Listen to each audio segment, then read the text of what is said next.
Hello everyone.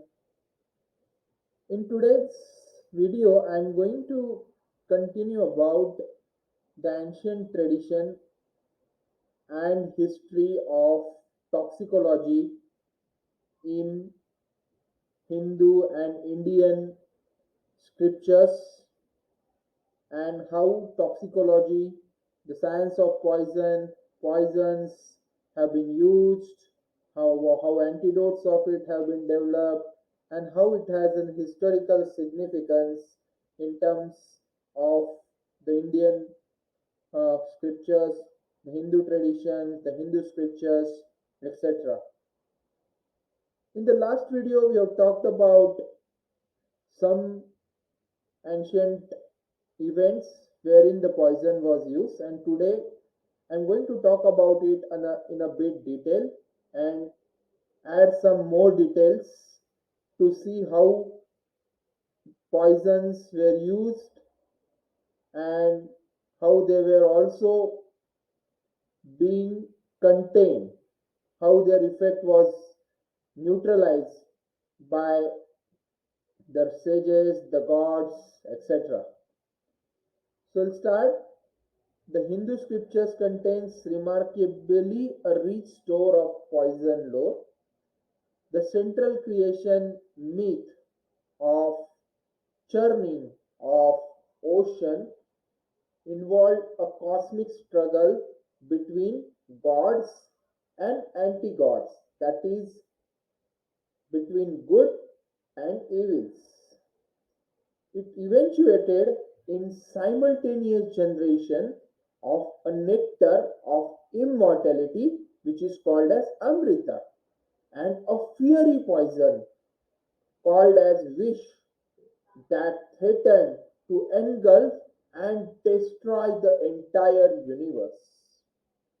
From this primordial source, all the world's poison were said to originate.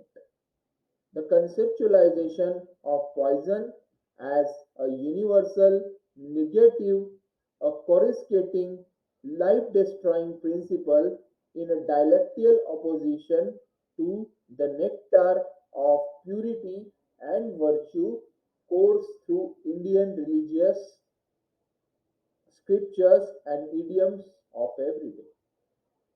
In another epic, Lord Shiva swallowed and forever retained in his throat the poison spewed out by serpent Vasuki, thus preventing the contamination of ocean of milk, which would have been destroyed by the gods and burnt the universe to cinders.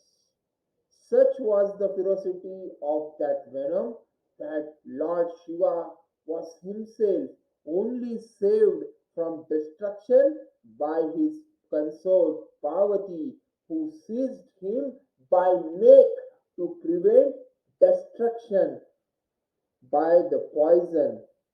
But the venom, though contained, remained so intense that it turned his entire body blue, and therefore he is referred to as Neelkanta. In further renditions of this story, the terrifying spectre of Vish Purusha or poison monster created by churning of the ocean could only be defeated by intervention of Lord Brahma, the Lord of creation, who forced the monster to shed its terrifying form and take refuge in the lesser form of venomous snakes, cobras, scorpions, and spiders. Again, in one of the many told tales or history of young Krishna, an, an ogress named Putna tried to poison him with the milk from her breast, but she was killed when the infant god unharmed sucked the life out of Putna.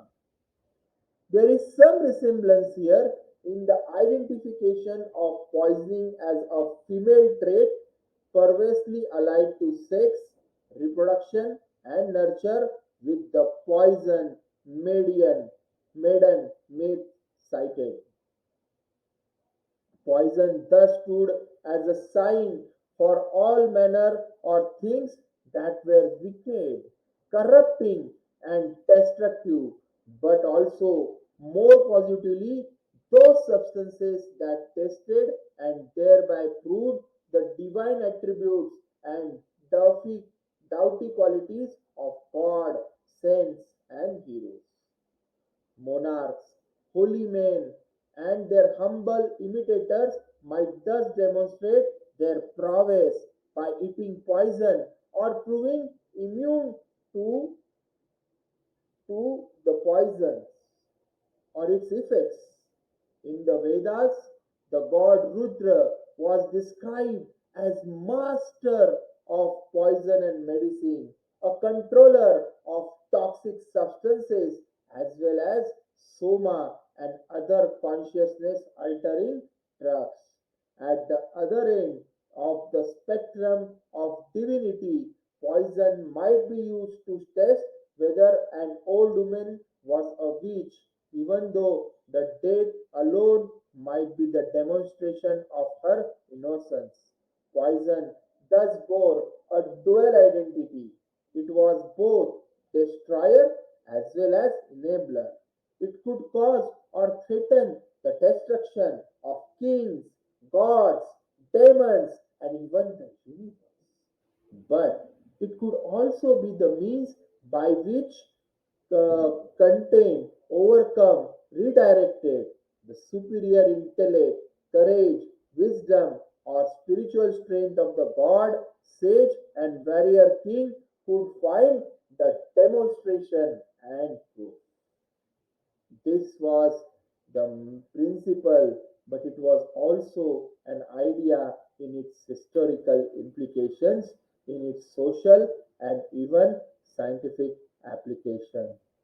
So, thus, we can see that India and especially the Hindu his culture, tradition, and scriptures mentions a lot about poisons, how it was used, how it was toxic, how it was toxic to entire universe, to the humans, animals, and how the holy men, rishis, sages actually had done some sadhana, some research, and they found the ways to neutralize the poison, they developed the antidote of the poison, which shows that India had a vast knowledge about the poisons and the ways to neutralize, create an antidote for the poisons.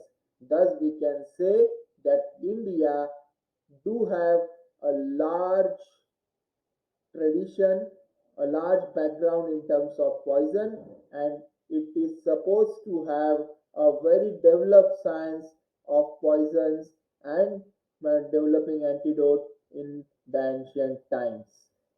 Thank you.